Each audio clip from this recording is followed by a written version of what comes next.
నమస్తే vision news కు స్వాగతం. ఈనాటి వార్తలు. ప్రజా సమస్యల పరిష్కారానికి ప్రభుత్వం అత్యంత ప్రాధాన్యత ఇస్తోందని, ప్రజల నుండి స్వీకరించిన ప్రతి అర్జీని అధికారులు క్షేత్రస్థాయిలో పరిశీలించి నాణ్యమైన శాశ్వత పరిష్కారం చూపాలని జిల్లా కలెక్టర్ చదలవాడ నాగరాన్ని అధికారులను ఆదేశించారు. సోమవారం జిల్లా కలెక్టరేట్లోని పీజీఆర్ఎస్ సమావేశ మందిరంలో నిర్వహించిన ప్రజా సమస్యల పరిష్కార వేదిక పీజీఆర్ఎస్ రెవెన్యూ క్లినిక్ల కార్యక్రమాల్లో జిల్లా కలెక్టర్తో పాటు జాయింట్ కలెక్టర్ టి రాల్ కుమార్ రెడ్డి, జిల్లా రెవెన్యూ అధికారి B Sivanarayana Reddy, DPO Y Dosireddy, డ్రామా project director KCH Apparao, collectorate పరిపాలనాధికారి ఎన్ వెంకటేశ్వరరావు పాల్గొని జిల్లాలోని వివిధ ప్రాంతాల నుండి ప్రజల నుండి వచ్చిన అర్జీని స్వీకరించారు. సంబంధిత శాఖల అధికారులతో చర్చించి సమస్యల పరిష్కారానికి తక్షణ చర్యలు చేపట్టాలని ఆదేశించారు. ఈ సందర్భంగా జిల్లా కలెక్టర్ చదలవాడ నాగరాణి మాట్లాడుతూ ప్రజల సమస్యల పరిష్కారంలో అధికారులు ప్రత్యేక శ్రద్ధ తీసుకోవాలని అన్నారు. ప్రతి అర్జీని నిర్ణీత గడువులోగా పరిష్కరించి ఫిర్యాదుదారులు సంతృప్తి చెందే విధంగా చర్యలు చేపట్టాలని సూచించారు. లబ్ధిదారులతో నేరుగా మాట్లాడి సమస్యను పూర్తిగా అర్థం చేసుకుని పునరావృతం కాకుండా శాశ్వత పరిష్కారం అందించాలని అధికారులకు సూచించారు. ఈ రోజు నిర్వహించిన పీజీఆర్ఎస్ లో మొత్తం 145 దరఖాస్తులు, రెవెన్యూ క్లినిక్ లో 40 దరఖాస్తులు స్వీకరించినట్లు అధికారులు తెలిపారు. సమావేశంలో వివిధ శాఖల జిల్లా అధికారులు, వయోవృద్ధుల సంక్షేమ ట్రిబ్యునల్ సభ్యుడు మేరం దుర్గా ప్రసాద్, ఇతర సభ్యులు పాల్గొన్నారు. ప్రతి ఒక్క విద్యార్థి తప్పనిసరిగా గ్రంథాలయాలకు వెళ్లి అలవాటు పెంపొందించుకోవాలని, గ్రంథాలయాలు విజ్ఞాన భాండాగారాలని జిల్లా కలెక్టర్ చదలవాడ నాగరాణి అన్నారు. పిల్లలను సెల్ ఫోన్లకు దూరంగా ఉంచి పుస్తక పఠనంపై ఆసక్తి పెంచాలని తల్లిదండ్రులకు సూచించారు. పెనుమంట్ర శాఖ గ్రంథాలయంలో నిర్వహిస్తున్న వేసవి విజ్ఞాన తరగతులను సోమవారం జిల్లా కలెక్టర్ ఆకస్మికంగా సందర్శించి పరిశీలించారు. ఈ సందర్భంగా తరగతులకు ఎంతమంది విద్యార్థులు హాజరవుతున్నారో, వారికి ఏ ఏ విషయాలను బోధిస్తున్నారో, చదవడం నేర్పిస్తున్నారా అనే అంశాలపై సంబంధిత అధికారులు అడిగి తెలుసుకున్నారు. కొంతమంది విద్యార్థులతో స్వయంగా చదివించి వారి ప్రతిభను పరిశీలించారు. చదవడం బాగా రాని విద్యార్థులు కూడా పలుకొని చదివే పిల్లలపై ప్రత్యేక శ్రద్ధ తీసుకుని వేగంగా చదవడం అలవాటు చేయాలని ఉపాధ్యాయులకు సూచించారు. పిల్లలకు పద్యాలు, నీతి కథలు చెప్పాలని, కథల్లోని పాత్రలను వారితో నటింపచేసే కథలపై ఆసక్తి పెరగడంతో పాటు జ్ఞాపక శక్తి కూడా మెరుగుపడుతుందని తెలిపారు. కథ ముగింపును పుస్తకంలో ఉన్నట్లు కాకుండా వేరే విధంగా ఉంటే ఎలా ఉంటుందో పిల్లలతో ఆలోచింపచేసే వారి ఆలోచన శక్తి పరిణితి చెందుతుందని, తద్వారా స్వయంగా ఆలోచించే సామర్థ్యం పెరుగుతుందని జిల్లా కలెక్టర్ పేర్కొన్నారు. పుస్తక పఠనం ద్వారా పిల్లల్లో జిజ్ఞాస పెరుగుతుందని, అదే వారిని సెల్ ఫోన్లకు దూరంగా ఉంచేందుకు దోహదపడుతుందని తెలిపారు. ఈ సందర్భంగా 7వ తరగతి చదువుతున్న కొంతమంది విద్యార్థులు కూడా సరిగా చదవలేకపోవడంపై జిల్లా కలెక్టర్ ఆందోళన వ్యక్తం చేశారు. సంబంధిత విద్యాశాఖ అధికారిని ప్రశ్నిస్తూ పిల్లల భవిష్యత్తుపై ప్రత్యేక శ్రద్ధ ఎందుకు తీసుకోవడం లేదని నిలదీశారు. ఒక వారం రోజుల పాటు క్రమబద్ధంగా చదివిస్తే పిల్లలకు చదివే అలవాటు ఏర్పడుతుందని, ఈ విషయంలో నిర్లక్ష్యం వహించకుండా చర్యలు తీసుకోవాలని ఆదేశించారు. కార్యక్రమంలో నరసాపురం ఆర్డీఓ దాసిరాజు, పెనుమంట్ర శాఖ గ్రంథపాలకుడు D Krishnarao, MEO Ungarala Nageswararao, MPDO CH Venkatareddy, తహసీల్దార్ రవికుమార్, పంచాయతీ కార్యదర్శి బాలకృష్ణ, ఉపాధ్యాయులు, ఇతర అధికారులు పాల్గొన్నారు. ఆక్వా రైతులకు ఎన్నికల్లో ఇచ్చిన హామీలను చంద్రబాబు వెంటనే అమలు చేయాలని డిమాండ్ చేస్తూ ఆక్వా రైతులు భీమవరం విద్యుత్ శాఖ ఎస్సీ కార్యాలయం వద్ద ఆందోళన చేపట్టారు. ఆక్వా జోన్, నాన్ జోన్తో సంబంధం లేకుండా రూపాయిన్నరకే విద్యుత్ ఇవ్వాలని రైతులు డిమాండ్ చేశారు. విద్యుత్ ట్రాన్స్ఫార్మర్ ఏర్పాటుకు సబ్సిడీ ఇవ్వాలని డిమాండ్ చేశారు. ఈ సందర్భంగా పశ్చిమ గోదావరి జిల్లా ఆక్వా రైతుల అసోసియేషన్ అధ్యక్షులు తులసి రాంబాబు మాట్లాడుతూ ఎన్నికల్లో ఇచ్చిన హామీ మేరకు జోన్, నాన్ జోన్లో సంబంధం లేకుండా రూపాయిన్నరకే విద్యుత్ ఇవ్వాలని డిమాండ్ చేశారు. ఇప్పటికే ప్రభుత్వం ఏర్పడి 2 సంవత్సరాలు గడిచిందని, ప్రస్తుతం ఆక్వా రైతులు గడ్డుకాలం ఎదుర్కొంటున్నారని, తక్షణమే చంద్రబాబు ఇచ్చిన హామీలు నెరవేర్చాలని కోరారు. గతంలో 2014, 2019 వరకు అధికారంలో ఉన్న చంద్రబాబు విద్యుత్ ట్రాన్స్ఫార్మర్ల ఏర్పాటుకు సబ్సిడీ ఇచ్చారని, ఇప్పుడు కూడా సబ్సిడీ ఇవ్వాలని కోరారు. ప్రభుత్వం ఏర్పడి 2.5 సంవత్సరాలు గడిచిందని, ఇప్పటివరకు విద్యుత్ సబ్సిడీ కోసం ఎదురు చూశామని ఆవేదన వ్యక్తం చేశారు. ఇప్పటివరకు రూపాయిన్నరకే విద్యుత్ సబ్సిడీ ఇవ్వకపోగా అప్సరా సర్టిఫికెట్లు అంటూ కాలయాపన చేస్తున్నారని అన్నారు. ఒక పక్క మేత ధరలు పెరిగి రైతులు ఇబ్బందులు పడుతుంటే రొయ్య ధరలను కూడా తగ్గించేశారని, ఈ కష్టకాలంలో ప్రభుత్వం వెంటనే రూపాయిన్నరకే విద్యుత్ ఇచ్చి రైతులను ఆదుకోవాలని డిమాండ్ చేశారు. ముందు ఇచ్చిన హామీ ప్రకారంగా రైతులందరికీ జోనులతో సంబంధం లేకుండా, ఎకరాలతో సంబంధం లేకుండా రూపాయిన్నర కరెంటు సబ్సిడీ మీద రైతులందరికీ, ఆక్వా రైతులందరికీ అందేటట్టు చూస్తామని ప్రభుత్వం గత ఎలక్షన్ ముందు చంద్రబాబు నాయుడు గారు హామీ ఇచ్చారు. హామీ తక్షణం అమలుపరచాలని. చాలా 2 సంవత్సరాలు అయిపోయింది. ఇంకా లేట్ చేస్తే రైతులు ఇబ్బంది పడుతున్నారు. రైతులు ఇప్పటికే చాలా మొయ్యలేని భారంలో ఉన్నారు. వాస్తవంగా పరిస్థితులు, ఆక్వా పరిస్థితులు, గుడ్డుగాల పరిస్థితులు చాలా ఇబ్బందికర పరిస్థితులు ఉన్నాయి. ఎక్స్పోర్టర్లు కానీ, ఫీడ్ మిల్లులు యజమానులు కానీ చేసే విధానాల వల్ల ఆక్వా రైతు చాలా ఇబ్బంది పడుతున్నారు. ప్రభుత్వం చేయవలసిన కరెంటు సబ్సిడీ ఇమీడియట్గా ఇవ్వగలిగితే రైతు కొద్ది ఉపశమనం కలుగుతుందని. అలాగే 14, 19 సంవత్సరాల్లో చంద్రబాబు నాయుడు గారు ప్రభుత్వం ఉన్నప్పుడు కరెంటు ట్రాన్స్ఫార్మర్ మీద సబ్సిడీ ఇచ్చేవారు. దాన్ని తర్వాత ప్రభుత్వం ఎత్తేసింది. ఈ ప్రభుత్వం వచ్చాక మళ్ళీ ఇస్తారని హామీ ఇచ్చారు. దాని ప్రకారంగా పవర్ సబ్సిడీ, ట్రాన్స్ఫర్ సబ్సిడీలు ఇస్తారనేది ఇవ్వని మేము ప్రధాన డిమాండ్ చేస్తూ ఈ ఆక్వా సబ్సిడీని రూపనర్ కరెంట్ ఇమీడియట్గా అమలుపరచాలని చంద్రబాబు నాయుడు గారికి మేము డిమాండ్ చేస్తాం. భీమవరం మన విద్యుత్ డిఈ గారి ఆఫీస్ దగ్గరికి West Godavari prawn farmers welfare federation తరఫున ఆక్వా రైతు కమిటీ సభ్యులందరం కూడా డిఈ గారి ద్వారా ఏదైతే సంబంధిత శాఖ మంత్రులు గొట్టిపాటి రవికుమార్ గారికి, అలాగే మా మత్స్యశాఖ మినిస్టర్ గారు అయినటువంటి అచ్చెన్నాయుడు గారికి, అలాగే జిల్లా కలెక్టర్ గారికి నాగరాణి గారికి, అలాగే ఫిషరీస్ కమిషనర్ శంకర్ నాయక్ గారికి కూడా మేము ఈరోజు విన్నవించింది ఏంటంటే, ఏదైతే ఆక్వా రైతులకి ప్రభుత్వం ఎలక్షన్ హామీలో ఎటువంటి షరతులు లేకుండా, అంటే జోన్లతో కానీ ఎకరాలతో సంబంధం లేకుండా విద్యుత్ సబ్సిడీ ఏదైతే ఇస్తానన్న హామీ ఉందో దానికోసం మేము ఈ 2 సంవత్సరాల నుంచి కళ్ళు కాయలు కాసేలా ఎదురు చూడటం జరుగుతూనే ఉంది. ఏదో లోటు బడ్జెట్లో ఉంది కదా, ఇవాళ ఇస్తారు రేపు ఇస్తారని చెప్పి ఇవాళకి చూసుకుంటూ రావడం జరిగింది. అయితే ఇప్పటి వరకు ఇవ్వకపోగా అప్సరా సర్టిఫికేట్లు అంటే అప్సరా సర్టిఫికేట్లు చేయించుకోవడం జరిగింది. వాటికి ఏదైతే చేపల చెరువులు పర్సంటేజ్ ఇందులో కలిపి 100% అవ్వలేదని చెప్పి ఒక సాగుతో ఇవాళకి కూడా దాన్ని అమలు చేయలేదు. చేయబోలేదు, సరిగా ఇచ్చేసామని కూడా కొంతమంది చెప్తా ఉన్నారు. వీటిని ఒక పక్కన ఇప్పుడైనా ఒక పక్క మేత ధరలు పెరిగిపోయి ఎక్స్పోర్టర్లు ట్యాక్సులు వివిధ ఒరిస్సా బూచిగాను లేదా ఈక్విడార్ బూచిగాను రెయ్యి ధరలు తగ్గించడం, ఈ 2 రకాల నష్టాల్లో ఒక ఆక్వా రైతు నిలదొక్కుకోవాలంటే ఈ ప్రభుత్వం ఇస్తున్నటువంటి రూపాయల హామీ వెంటనే షరతులతో కానీ గడువులతో కానీ సంబంధం లేకుండా ముఖ్యమంత్రి చంద్రబాబు నాయుడు గారు అమలుపరిచి ఈ రైతుల్ని ఆదుకుని తద్వారా ఈ రాష్ట్ర అభివృద్ధికి తోడ్పడుతున్నటువంటి విదేశీ మార్గదర్శనం అందిస్తున్నటువంటి ఈ రైతుల ఫ్యామిలీ అయితే ఉందో మొత్తం నిలదొక్కునేటట్టు సపోర్ట్ చేయాలని చెప్పి కోరడం జరుగుతుంది. భీమవరం ప్రభుత్వ ఆసుపత్రికి నూతనంగా ఏర్పాటు చేసిన ఆసుపత్రి అభివృద్ధి కమిటీ చైర్మన్ గా శాసనసభ్యులు ఏపీపీఎస్సీ చైర్మన్ పులపర్తి రామాంజనేయులు సోమవారం ప్రమాణ స్వీకారం చేశారు. భీమవరం ఏరియా ఆసుపత్రి సమావేశ మందిరంలో జరిగిన కార్యక్రమంలో కమిటీకి చెందిన 11 మంది సభ్యులతో కలిసి ఆయన బాధ్యతలు స్వీకరించారు. జిల్లా కలెక్టర్ చలవన్ నాగరాణి జారీ చేసిన ఉత్తర్వుల మేరకు కమిటీ సభ్యులుగా కేంద్ర మంత్రి భూపతిరాజు శ్రీనివాస్ వర్మ, బలహీన వర్గాల సామాజిక కార్యకర్తలు ఎర్రంశెట్టి శివకృష్ణ, మైలా బత్తుల ఇసాక్, పేదరిక నిర్మూలన సామాజిక కార్యకర్త శంకర్ దాస్, భీమవరం ఆర్డీఓ కె ప్రవీణ్ కుమార్ రెడ్డి, ఆసుపత్రి medical superintendent doctor R Lakshmanjeet Anand, పట్టణ మహిళా సమాఖ్య సభ్యురాలు కోనాల దోర్ఖారాణి, ఏఎంఐ సభ్యుడు మూలం గోవిందబాబు, అదనపు డిఎంఎస్హెచ్ఓ ఎం రవిబాబు నియమితులయ్యారు. ప్రమాణ స్వీకారం అనంతరం చైర్మన్, కమిటీ సభ్యులు రిజిస్టర్ల సంతకాలు చేసి ఆసుపత్రి అభివృద్ధికి సమిష్టిగా కృషి చేస్తామని ప్రతిజ్ఞ చేశారు. చైర్మన్ పులపతి రామాంజనేయులు మాట్లాడుతూ రాష్ట్ర ప్రభుత్వం ప్రజలకు నాణ్యమైన వైద్య సేవలు అందించడం ప్రధాన లక్ష్యంగా పనిచేస్తోందని అన్నారు. ప్రభుత్వ ఆసుపత్రులు మరింత బలోపేతం చేసి ప్రజలకు కార్పొరేట్ స్థాయి వైద్య సేవలు అందించేందుకు ఆసుపత్రి అభివృద్ధి కమిటీ ఏర్పాటు చేసినట్టు తెలిపారు. కార్యక్రమంలో ఆసుపత్రి superintendent doctor R Lakshmanjeet Anand, ఆసుపత్రి పరిపాలనాధికారి దివ్య Prashanti, superintendent Ramesh Babu, senior assistant Krishnaiah, స్థానిక నాయకులు, ఆసుపత్రి అభివృద్ధి కమిటీ సభ్యులు, వైద్య సిబ్బంది తదితరులు పాల్గొన్నారు.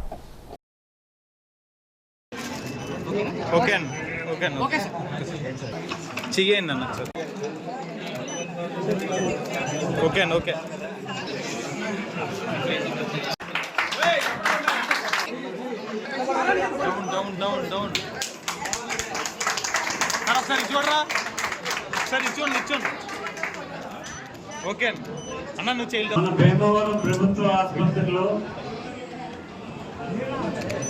అభివృద్ధి కమిటీని ఏర్పాటు చేయడం జరిగింది. డైరెక్టర్లుగా, సభ్యులుగా మొత్తం 11 మందితో బోర్డు ఏర్పాటు చేయడం జరిగింది. ఈ బోర్డు హాస్పిటల్ అభివృద్ధికి నిరంతరం కృషి చేస్తుంది. హాస్పిటల్లో పేషెంట్లకి సేవ చేయడానికి, హాస్పిటల్ అభివృద్ధి పరచడానికి ఈ కమిటీ నిరంతరం కృషి చేస్తుంది. ఈ కమిటీ సహకారంతో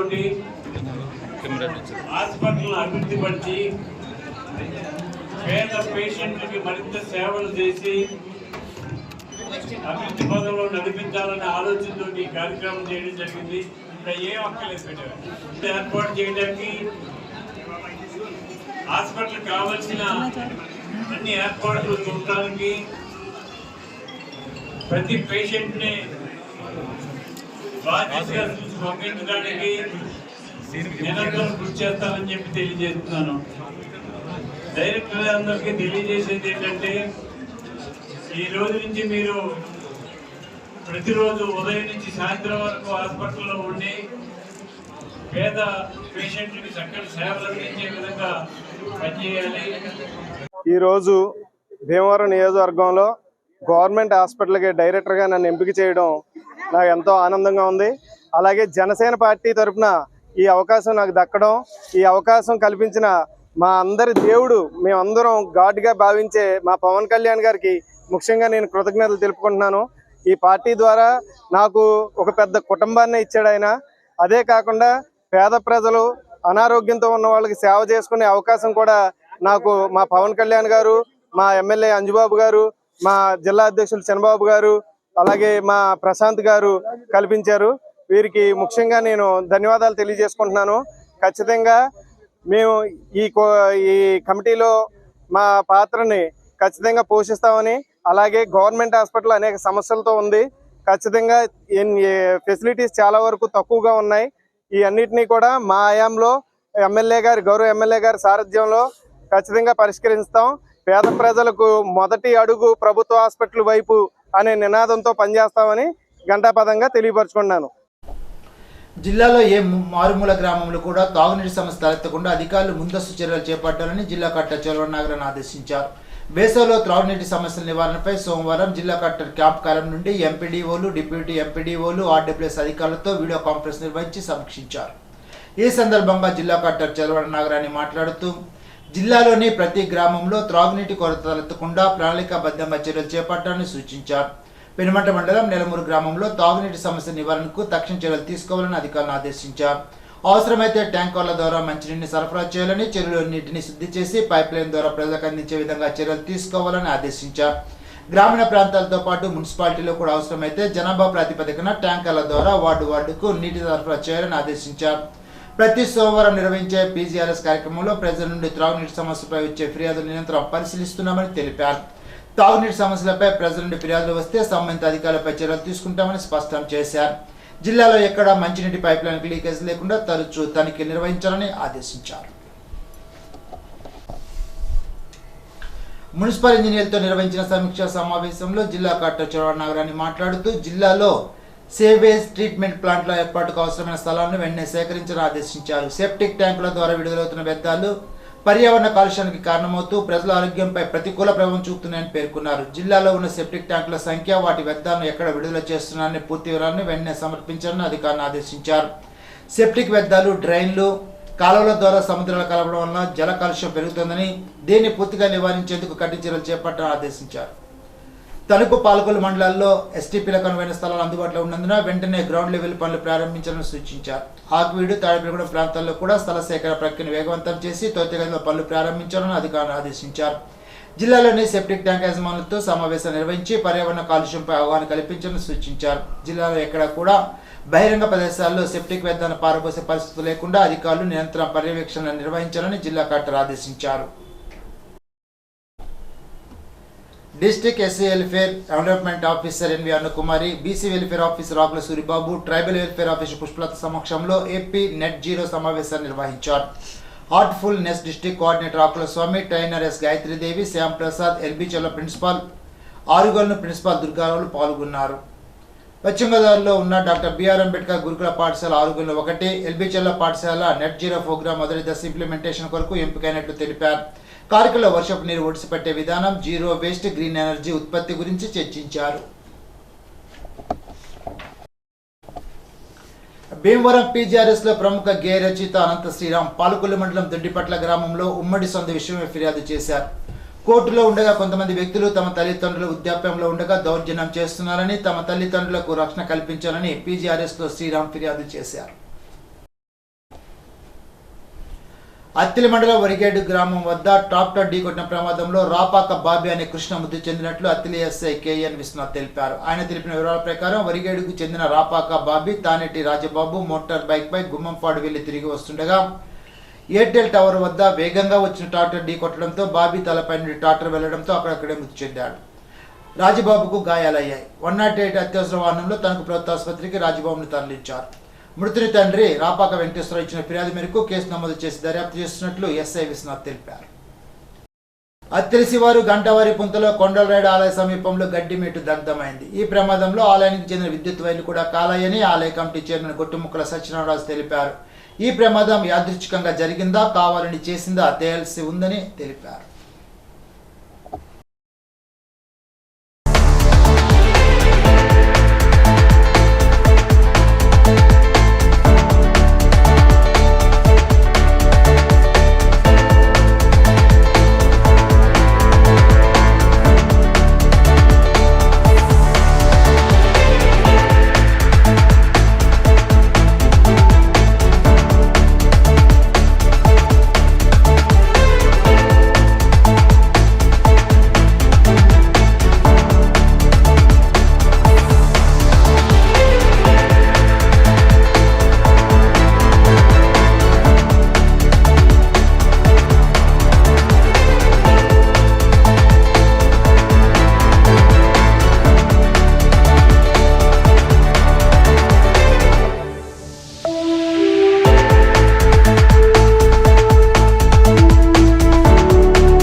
అత్తిలి మండలం పాలూరు, బల్లిపాడు, అత్తిలి ఇతర గ్రామాల్లో రైతులు వరిచేలో మిగిలిన గడ్డి దుబ్బులను పొలం పక్కన ఉన్న తాడి చెట్టు ఆకులు, కొబ్బరి చెట్టు ఆకులను, మట్టను నిర్మూలించేందుకు అగ్గి పెడుతున్నారని మండల వ్యవసాయాధికారి టీకే రాజేష్ తెలిపారు. అగ్గిపెట్టిన చేలు నుండి మంటలు వేరే చేలకు వ్యాపించి గడ్డిమెట్లు, పాకలు, నిల్వ ఉంచిన ధాన్యం బస్తాలు, చుట్టుపక్కల ఉన్న పసులు పాకలు ఇళ్లకు నిప్పంటుకునే ప్రమాదం ఉందని అన్నారు. పొగ వల్ల వాయు కాలుష్యం ఏర్పడి అనారోగ్య సమస్యలు వచ్చే అవకాశం ఉన్నందున రైతులందరూ ప్రస్తుతం ఉన్న వాతావరణ పరిస్థితులు, భూసారం పరిరక్షించుకోవడానికి చేలల్లో వ్యర్థాన్ని అగ్గిపెట్టడం మానుకోవాలని సూచించారు. అగ్గిపెట్టడం వల్ల భూమిలో ఉన్న సూక్ష్మజీవులు నశించి సేంద్రియ కర్బనం తగ్గి భూసారం దెబ్బతిని వచ్చే పంటకు దిగుబడి తగ్గుతుందని, ఎరువుల వినియోగం విపరీతంగా పెరుగుతుందని తెలిపారు. దీనివల్ల పెట్టుబడులు పెరిగి రైతులు నష్టం వచ్చే అవకాశం ఉందని అన్నారు. ప్రస్తుతం వరి చేలో ఉన్న వ్యర్థాలు వర్షాలు పడిన వెంటనే మాగిపోయి సులభంగా దమ్మవుతాయని, అలా దమ్ము చేసినట్లయితే భూమికి సేంద్రియ పదార్థం కలిసి భూసారం పెరుగుతుందని అన్నారు. రైతులు గమనించి దిగుబడులు స్వయంగా తగ్గించే భూసారాన్ని స్వయంగా తగ్గించుకునే వ్యర్థాలను అగ్గిపెట్టే విధానాన్ని విడనాడాలని కోరారు. వేసవి ప్రభావంతో విద్యుత్ సరఫరాలో ఏర్పడుతున్న అంతరాయాలను పరిష్కరించడానికి కాల్ సెంటర్లు ఏర్పాటు చేస్తున్నట్లు విద్యుత్ శాఖ మంత్రి గొట్టిపాటి రవికుమార్ తెలిపారు. సోమవారం జిల్లా పర్యటనలో భాగంగా తణుకు మండల వేల్పూరు గ్రామంలో వేంచేసి ఉన్న 45 అడుగుల ఆంజనేయ స్వామివారిని ఎమ్మెల్యే ఆళ్ల రాధాకృష్ణతో కలిసి దర్శించుకున్నారు. ఈ సందర్భంగా ఆంజనేయ స్వామివారి దివ్యాశీస్సులతో రాష్ట్ర ప్రజలందరూ ఆరోగ్యాలతో సుఖ సంతోషాలతో వర్ధిల్లాలని ఆకాంక్షించారు. భక్తి, ఆధ్యాత్మికత, సాంప్రదాయాలకు ప్రతీకగా నిలిచే ఈ విగ్రహం వేల్పూరు గ్రామానికి ప్రత్యేక ఆకర్షణ కలిగిస్తుందని అన్నారు. అనంతరం మీడియాతో మంత్రి రవికుమార్ మాట్లాడుతూ ఈదురుగాలు, వేసే వడగాలు, అకాల వర్షాల కారణంగా విద్యుత్ సరఫరాలో అక్కడక్కడ అంతరాయాలు ఏర్పడుతున్నాయని చెప్పారు. ఎప్పటికప్పుడు అంతరాయాలను తొలగిస్తున్నట్లు తెలిపారు. రాష్ట్రంలో విద్యుత్ వినియోగానికి సరిపడా ఉత్పత్తి అందుబాటులో ఉందని అన్నారు. రాష్ట్రంలో ఎక్కడ విద్యుత్ కోతలు లేవని స్పష్టం చేశారు. కార్యక్రమంలో మంత్రి వెంట పలువురు కూటమి నాయకులు, కార్యకర్తలు పాల్గొన్నారు. మొన్న మధ్య కర్నూలు, నంద్యాలలో, అదేవిధంగా నిన్న విజయవాడలో, మొన్న మధ్య ఈపీడీఎస్ఎల్లో కూడా కొన్ని చోట్ల అనుకోని వర్షం, అనుకోని విపరీతమైన గాలులు రావడం వల్ల అక్కడక్కడ సిస్టమ్ దెబ్బతిని కొద్దిగా పవర్ కట్ వస్తుంది. లైన్స్ అన్నీ తెగిపోవడం అట్లాంటివి జరగడం వల్ల అద్దప్పుడు పవర్ కట్స్ ఎక్కడ లేవు. విపరీతమైన హీట్ ఉంది. దాదాపు 45-46 డిగ్రీల పైన హీట్ ఉంది. కాబట్టి 45 రకరకాలుగా హీట్ ఉంది. విపరీతమైన డిమాండ్ ఉంది. డిమాండ్ తగ్గ సప్లై అయితే ఉంది. అక్కడక్కడ చెదురుమల్ల గాళ్ళు వల్ల ప్రాబ్లం వస్తుంది. వాటిని కూడా ఎప్పటికప్పుడు రెక్టిఫై చేస్తున్నాం. ఇవాళ రేపట్లో కాల్ సెంటర్లు పెడుతున్నాం. కాల్ సెంటర్లు పెట్టి ఎక్కడైనా అర్జెంటుగా ఉన్న ప్లేస్లో ఇమీడియట్గా తక్షణమే రిపేర్ చేయాలనే దానికోసం హాస్పిటల్స్ ఉండే దగ్గర కానీ అట్లాంటి చోట ఎక్కడన్నా ఇమీడియట్గా ప్రాబ్లమ్స్ని సాల్వ్ చేసి మళ్ళీ రెక్టిఫై చేస్తాం. ప్రజలు కూడా కొద్దిగా ఓర్పుగా ఉండాలి. ఎక్కడైనా ఇట్లాంటి సమస్యలు ఉన్నప్పుడు ఇమీడియట్గా మా దృష్టికి తీసుకొచ్చి ఇమీడియట్గా సాల్వ్ చేస్తాం. కోస్తా జిల్లాలో రాత్రి ఏల్పూర్లో కూడా ఓవర్ హీటు 40-48 డిగ్రీలు ఉంటాం. దానివల్ల అవి జరుగుతూ ఉన్నాయి. అక్కడక్కడ జరుగుతున్నాయి. వాటిని ఇమీడియట్గా పవర్ డిపార్ట్మెంట్ రెక్టిఫై చేస్తుంది. ఎప్పుడన్నా అట్లాంటివి జరిగినప్పుడు కొద్దిగా ఒక గంటన్నర టైం పడుతుంది. అవన్నీ రెక్టిఫై చేసి చేస్తాం. పశ్చిమ గోదావరి జిల్లా పర్యటనలో భాగంగా జిల్లా ఇన్ఛార్జి మంత్రి గొట్టిపాటి రవికుమార్, జిల్లా మంత్రి నిమ్మల రామానాయుడు సోమవారం తణుకు నియోజకవర్గ శాసనసభ్యులు ఆర్మీ రాధాకృష్ణ నివాసానికి విచ్చేశారు. ఈ సందర్భంగా పశ్చిమ గోదావరి జిల్లా తెలుగుదేశం పార్టీ అధ్యక్షులు మంత్రి రామరాజు, నరసాపురం నియోజకవర్గ శాసనసభ్యులు నాయకర్, తాడేపల్లి నియోజకవర్గ శాసనసభ్యులు బొలిశెట్టి శ్రీనివాస్, తాడేపల్లి తెలుగుదేశం పార్టీ ఇన్ఛార్జి వలాల బాబ్జీ, నరసాపురం నియోజకవర్గ తెలుగుదేశం పార్టీ ఇన్ఛార్జి రామరాజు తదితర ముఖ్య నాయకులు పాల్గొన్నారు. ఎమ్మెల్యే ఆర్మీల రాధాకృష్ణ నివాసంలో ఏర్పాటు చేసిన విందు కార్యక్రమంలో పాల్గొన్న నాయకులు జిల్లా అభివృద్ధి, ప్రజా సమస్యలు, పార్టీ బలోపేతం వంటి పలు అంశాలపై చర్చించారు. స్థానిక సమస్యలకు సంబంధించిన వినతి పత్రాలను మంత్రులు, ప్రజాప్రతినిధులకు అందజేశారు. కార్యక్రమంలో పలువురు పార్టీ నాయకులు, కార్యకర్తలు పాల్గొన్నారు. తణుకు పురుషుల గ్రంథాలయంలో ప్రపంచ మిస్సింగ్ చిల్డ్రన్ డే పురస్కరించుకుని వేసవి శిక్షణ శిబిరంలో శిక్షణ పొందుతున్న విద్యార్థులకు అవగాహన కార్యక్రమాన్ని నిర్వహించారు. గ్రంథాలయ అభివృద్ధి కమిటీ అధ్యక్షురాలు వాలర్ సల్లాదేవి మాట్లాడుతూ పిల్లల ఎడల తల్లిదండ్రులు శ్రద్ధ వహించాలని, ఆర్థిక పరిస్థితుల వల్ల కూడా పిల్లలు ఇళ్ల నుండి పారిపోవట, చదువు మీద శ్రద్ధ లేక తల్లిదండ్రుల ప్రవర్తన ద్వారా ఇంటి నుండి వెళ్లిపోవటం జరుగుతుందని అన్నారు. సీనియర్ న్యాయవాది కౌర్ వెంకటేశ్వర్లు మాట్లాడుతూ తల్లిదండ్రులు పిల్లల ఎడల ప్రేమ కలిగి ఉండాలని, వారి ప్రవర్తన ఎప్పటికప్పుడు పరిశీలించాలని కోరారు. అలాంటి వారు ఎక్కువగా బస్టాండ్లో, రైల్వే స్టేషన్లో, హోటల్లో, కర్మాగారాల్లో పనిచేస్తున్నారని, వారిని గుర్తించి లేబర్ డిపార్ట్మెంట్ అధికారులకు, పోలీసులకు సమాచారం ఇస్తే వారిని ప్రభుత్వం వారిచే నిర్వహించే హోంలలో ఉంచి వారి తల్లిదండ్రులను గుర్తించి పిల్లలను అప్పచెపుతారని తెలిపారు. Labour officer B Lakshman Kumar మాట్లాడుతూ 14 సంవత్సరాల్లో పిల్లలు చదువుకోవాలని అన్నారు. సమస్య ఎదురైతే వెంటనే police toll free number 100, child line toll free number 1098, జాతీయ న్యాయ సేవల సంస్థ ఢిల్లీ వారి టోల్ ఫ్రీ నెంబర్ 15100కు తెలియచేయాలని అన్నారు. కార్యక్రమంలో న్యాయవాదులు కామల మునిస్వామి, పారాలీగల్ వాలంటీర్లు Kakala Narasanna, M Sridevi, librarian G కృష్ణారావులు పాల్గొన్నారు.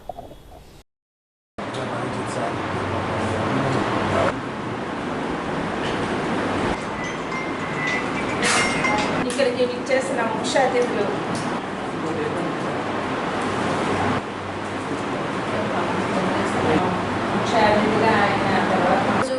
మన భారతదేశంలో కనుక చూసుకున్నట్లయితే కనుక ప్రతి సంవత్సరం 10,000 మంది చిన్నారులు మిస్సింగ్ అవుతున్నట్టుగా మనకి నివేదికల్లో వెల్లడవుతున్న విషయం మనందరికీ తెలిసినది.